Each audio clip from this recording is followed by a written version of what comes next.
सत साहिब पुण्यात्माओं, सदगुरुदेव की जय। बंदी छोड़ पूर्ण ब्रह्म कबीर साहेब की जय। बंदी छोड़ सतगुरु रामपाल जी महाराज की जय हो। सत साहिब पुण्यात्माओं, आज हम बात करेंगे मदन पंथ के विषय में। मदन पंथ जिसके प्रवक्ता नितिन राय जादा जी हैं, तो इन्होंने अपना एक चैनल बनाया है, कहत कबीर सुनो भाई साधो के नाम से, यूट्यूब पर, जिसमें ये गुरुदेव के ज्ञान के विरुद्ध में वीडियोस डालते हैं। कभी ये गुरुदेव को चोर बोलते हैं, वाणी चोर बोलते हैं, तो कभी ये गुरुदेव के ज्ञान के बारे में उनके ज्ञान के विपरीत वीडियो डालते हैं और उनके ज्ञान को गलत बताते हैं। गुरुदेव को वाणी चोर बताते हैं, सतगुरु रामपाल जी महाराज को ये वाणी चोर बताते हैं। तो आज हम ये बताएंगे कि ये कितने बड़े गुरुमुख है, कितनी वाणियों की ये लोग इज्जत करते हैं। आज इस मदन पंथ का पर्दाफाश करते हैं। तो इनका एक सत्संग है, वैसे तो उन्होंने अभी एक सत्संग और निकलवाया है अपना। तो ये इनका एक सत्संग है, ये है 35वां सत्संग था इनका, पुराना सत्संग है ये। इसमें आप देखेंगे, इसमें इन्होंने वाणी के साथ छेड़छाड़ की हुई है। आप देख रहे हैं, इसमें इन्होंने वाणी के साथ छेड़छाड़ की हुई है।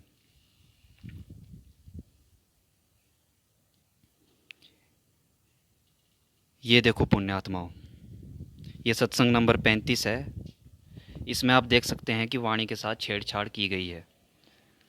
आप देखिए, इसमें लिखा है 13वें पंथ हम ही चल आए, सब पंथ मेट के एक पंथ चलाएं।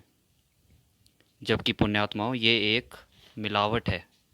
इन्होंने वाणी तो ले ली इन्होंने, ठीक है, लेकिन इसमें मिलावट भी कर दी, यानी वाणी घात कर दिया, वाणी का कत्ल कर दिया।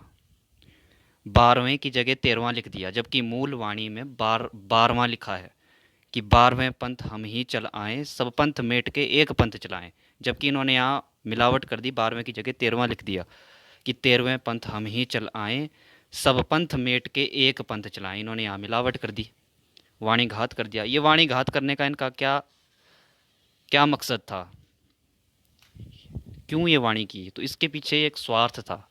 स्वार्थ ये कि अपने मदन पंथ को ये 13वां पंथ साबित करना चाहते हैं। ये अपने मदन पंथ को 13वां पंथ साबित कर दें, ठीक है, जबकि वो 13वां पंथ तो है नहीं, क्योंकि कबीर साहब ने तो बोला है कि वो 12वें पंथ में आएंगे और फिर 13वां पंथ चलाएंगे, ठीक है।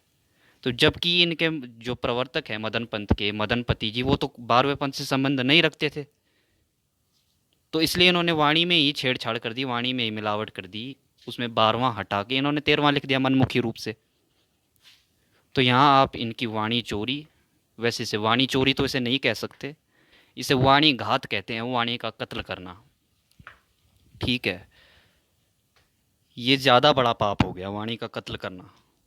इन्होंने चोरी नहीं की, इन्होंने तो सीधा वाणी का कत्ल कर दिया, उसमें मिलावट कर दी कि 13वें पंथ हम ही चल आए, सब पंथ मेट के एक पंथ चलाएं। अब आपको ये मूल वाणी दिखाते हैं कि कबीर साहब के किस ग्रंथ में कहाँ पर ये वाणी लिखी हुई है, आपको वो दिखाएंगे।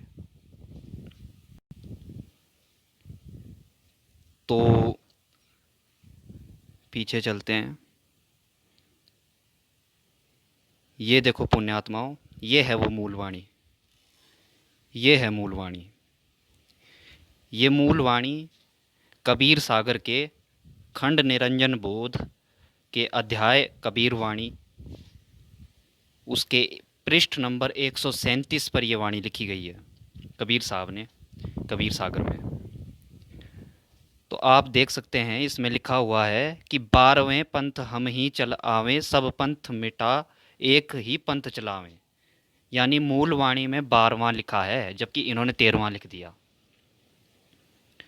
आप देख सकते हैं कि मूल वाणी में 12वां लिखा है, जबकि इन्होंने मिलावट कर दी और यहाँ पे लिख दिया 13वां। आपको दोबारा से दिखाएंगे। ये देखो पुण्यात्माओं, इन्होंने 13वां लिखा है, यानी मूल वाणी में मिलावट कर दी। ये देखिए, 13वें पंथ हम ही चलाएं, सब पंथ मेट के एक पंथ चलाएं। तो पुण्यात्माओं, आपको ये बात समझ लेनी चाहिए, और जितने भी जो भी परमात्मा की चाहने वाली पुण्यात्माएं हैं, चाहे वो सदगुरु रामपाल जी महाराज से जुड़ी हों या ना भी जुड़ी हों, वो सभी इसको देख लें कि ये किस तरह से वाणी में मिलावट करते हैं, वाणी घात करते हैं और भोले भक्तों को अपने जाल में फंसाते हैं और उनका जीवन बर्बाद कर देते हैं। अब जब अपनी इस गलती को छुपाने के लिए ये कहते हैं कि जो मूल वाणी में जो 12वां लिखा है, यानी यहाँ पर जो ये 12वां लिखा है मूल वाणी में, 12वें पंथ हम ही चल आए, सब पंथ मिटा के एक पंथ चलाएं, ये 12वां लिखना यहाँ पर एक मिसप्रिंट है या एक गलती है। कि ये जो 12वां लिखा है मूल वाणी में, ये एक गलती है, ये बताते हैं ये लोग। और फिर हम बोलते हैं कि कैसे गलती है भाई, आप बताओ कि ये कैसे गलती है।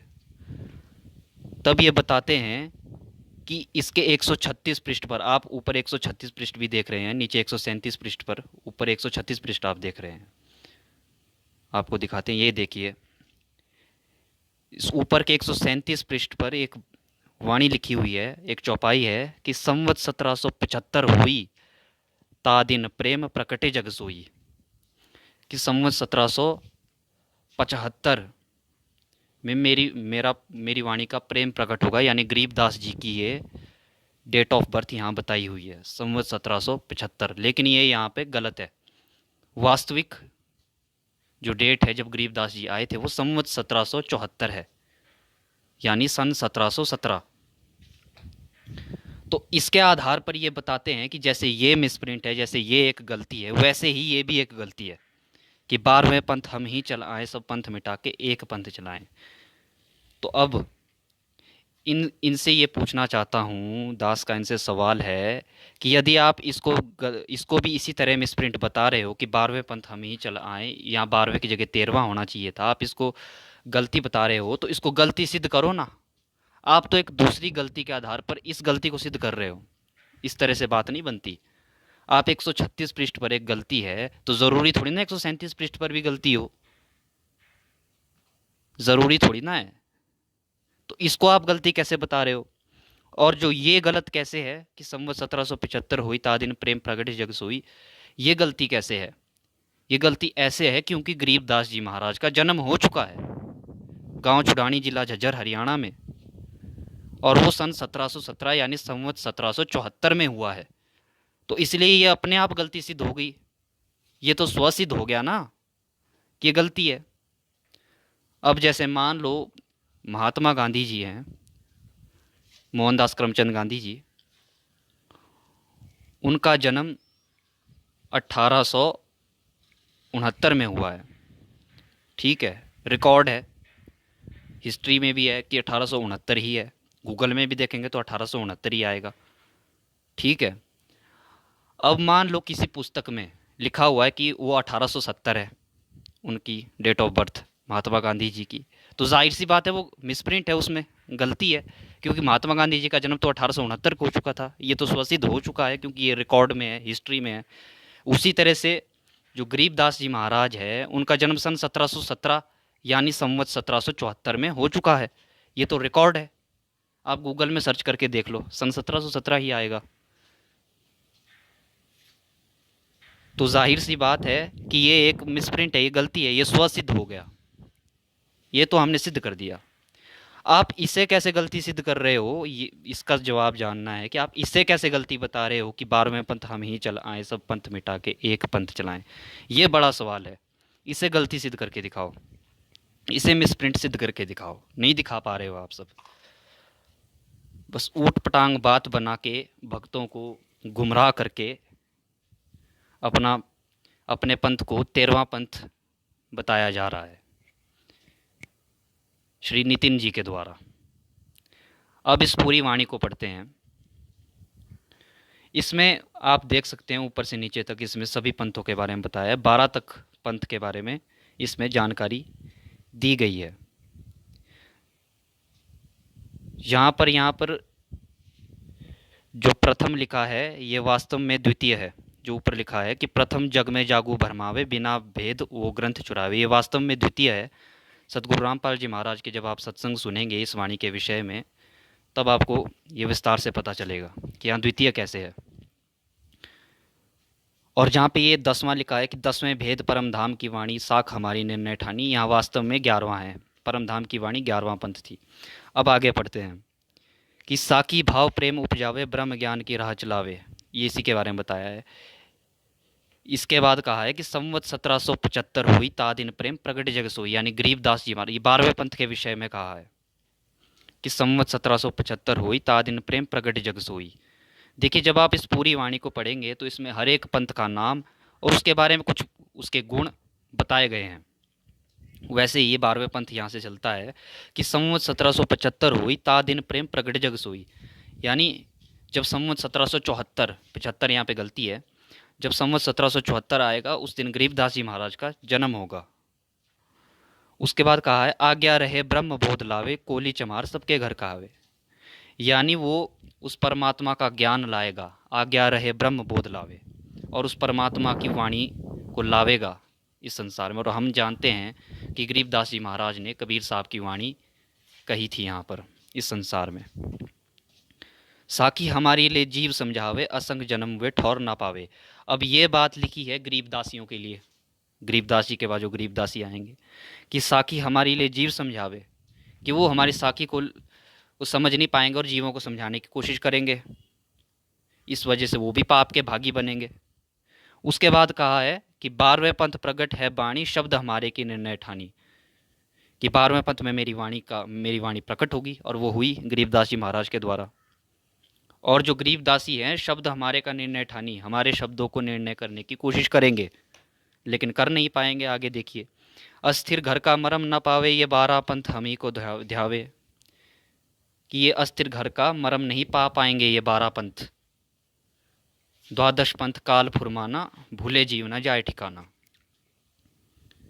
तो ये 12 पंथ काल के होंगे, इसलिए ये उस अस्थिर घर का इनको कोई पता नहीं होगा। हालांकि जो गरीबदास जी महाराज थे वो तो सतगुरु थे, लेकिन उनके बाद जो गरीबदासी आए जिन्होंने उनके नाम पर ये पंथ चलाया, आगे बढ़ाया इस पंथ को, जब उन्होंने चलाया तो ये गरीबदासियों के विषय में कहा है।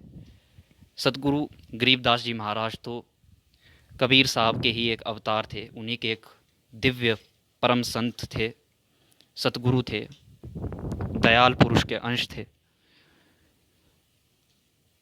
अब हम आगे पढ़ते हैं। तब लग बोधो कोली चमारा, फिर तुम बोधो राज दरबारा।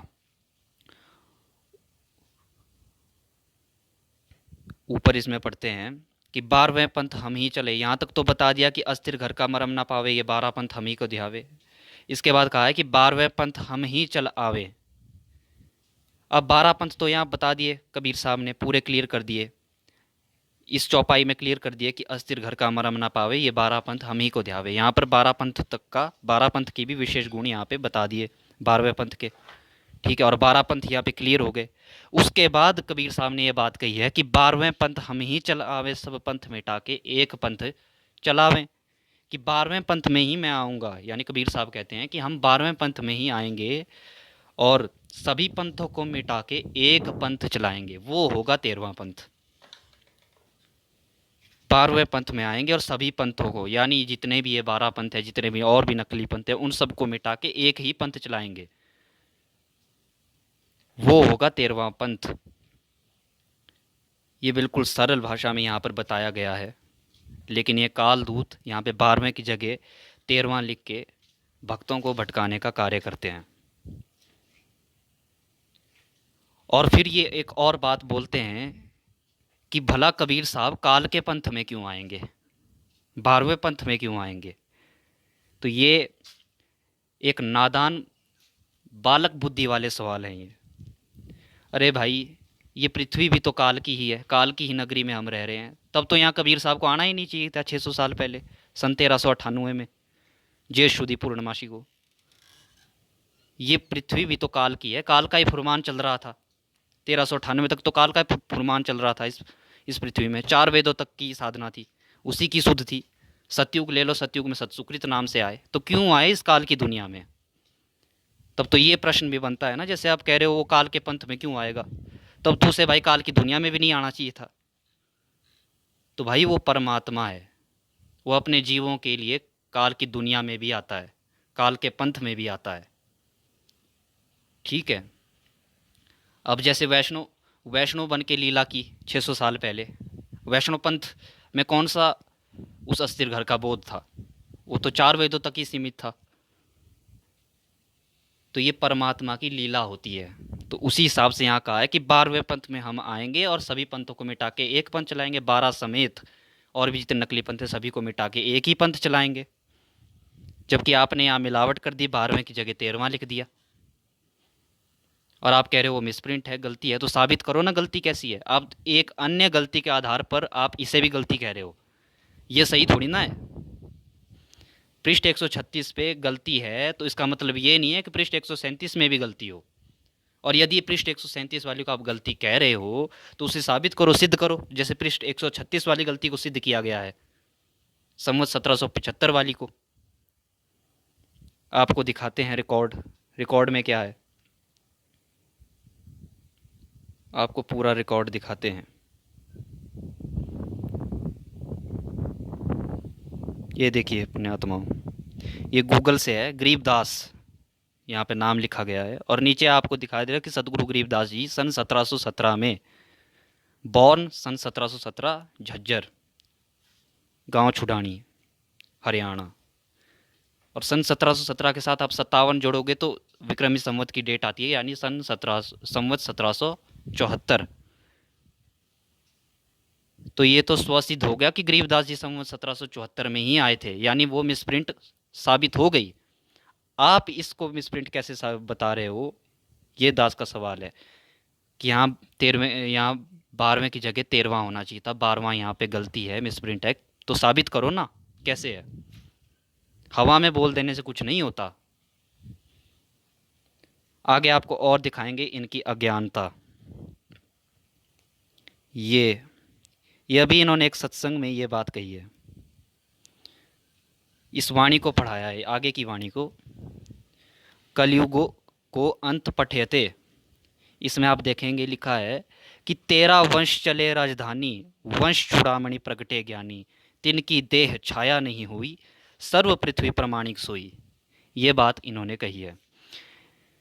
इसमें ये कहते हैं कि जो 13वें वंश का जो प्रवर्तक होगा उसकी देह की छाया ही नहीं होगी, उसकी देह की तो छाया ही नहीं होगी जो 13वें वंश का प्रवर्तक होगा। ये यहाँ पे इनका कहने का मतलब है।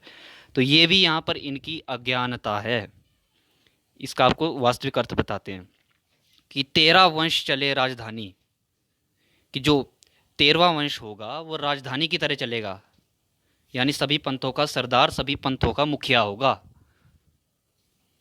उसका ज्ञान सर्वप्रमाणिक और सत्य होगा। ये कहने का यहाँ पर तात्पर्य है। आगे लिखा है कि वंश चूड़ामणि प्रगटे ज्ञानी, और हे धर्मदास तुम्हारे वंश में चूड़ामणि प्रकट होगा, तुम्हारे वंश में। और इसके बाद कहा है कि तिनकी देह छाया नहीं हुई, सर्व पृथ्वी प्रमाणिक सोई, कि उस चूड़ामणि की देह की कोई छाया नहीं होगी।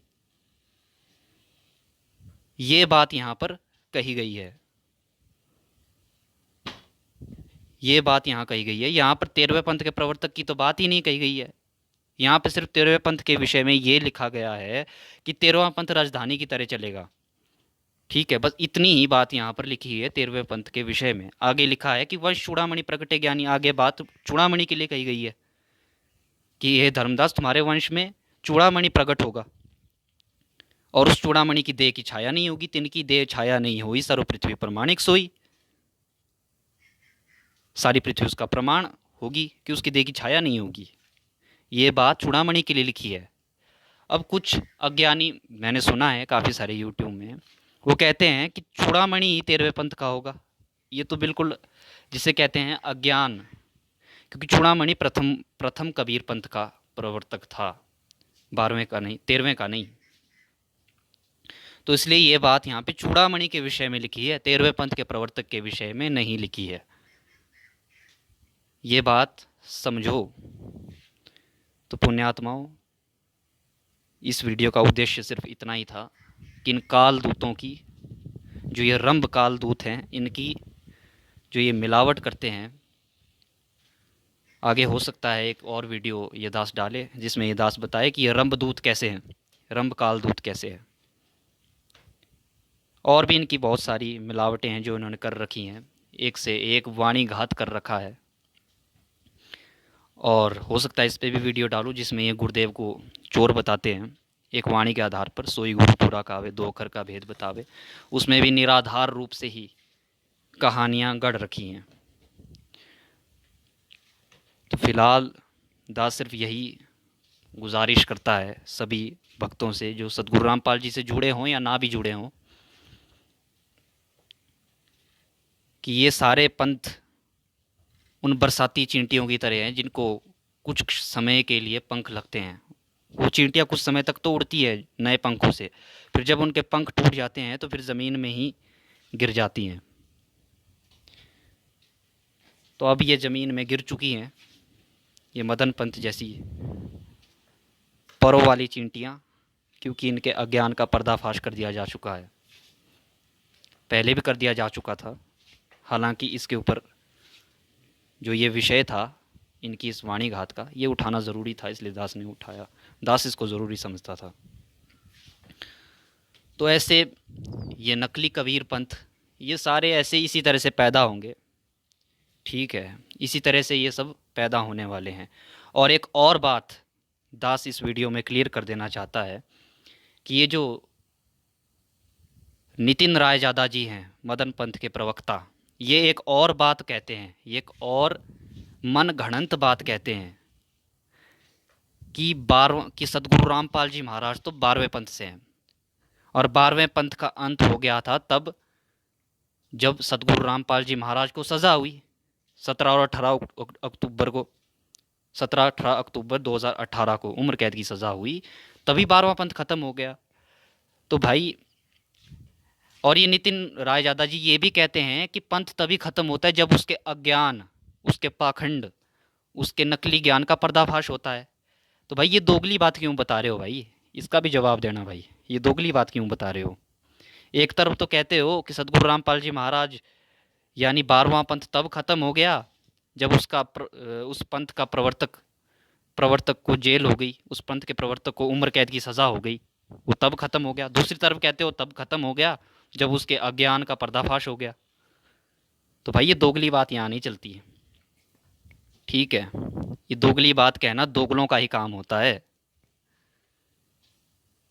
और एक सत्ज्ञान युक्त व्यक्ति कभी ये बात नहीं बोलेगा कि किसी पंथ का विनाश, किसी पंथ का नाश तब होता है जब उसके प्रवर्तक को सज़ा होती है कानून के द्वारा।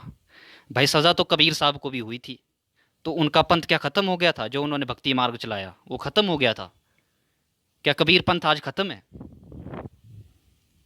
सज़ा तो उनको भी हुई थी, सिकंदर लोधी ने सज़ा दी थी भाई, सज़ा गुरु नानक जी को भी हुई, सज़ा गरीबदास जी को भी हुई।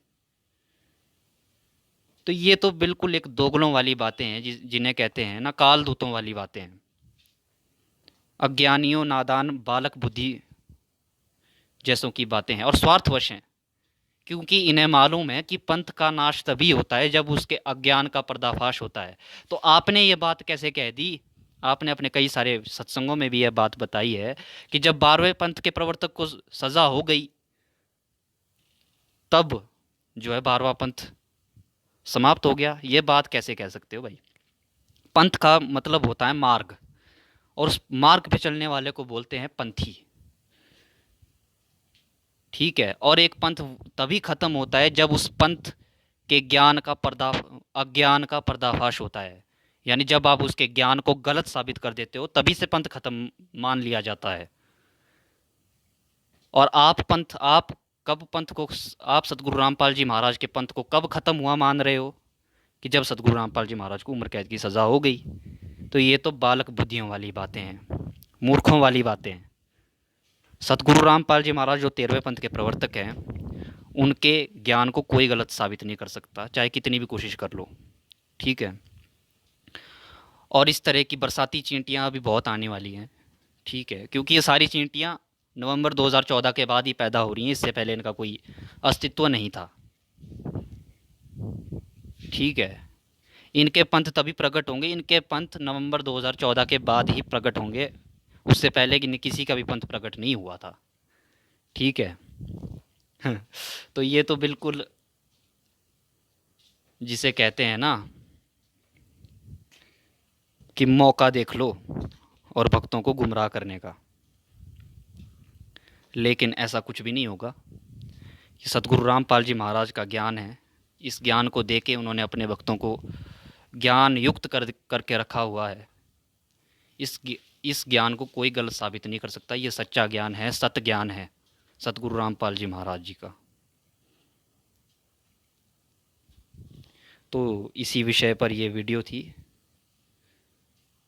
तो बस अब इस वीडियो को विराम देते हैं। दास पहली बार वीडियो बना रहा है, इस वजह से हो सकता है शायद दास की जो वोकैबलरी है, कहने का तरीका है, वो शायद थोड़ा गलत हो, या कुछ गलतियां भी हो गई हो कहने में बीच में। तो उन गलतियों को नज़रअंदाज करें कृपा करके, और माफ़ करें दास को। सत साहिब बंदी छोड़, सतगुरु रामपाल जी महाराज की जय।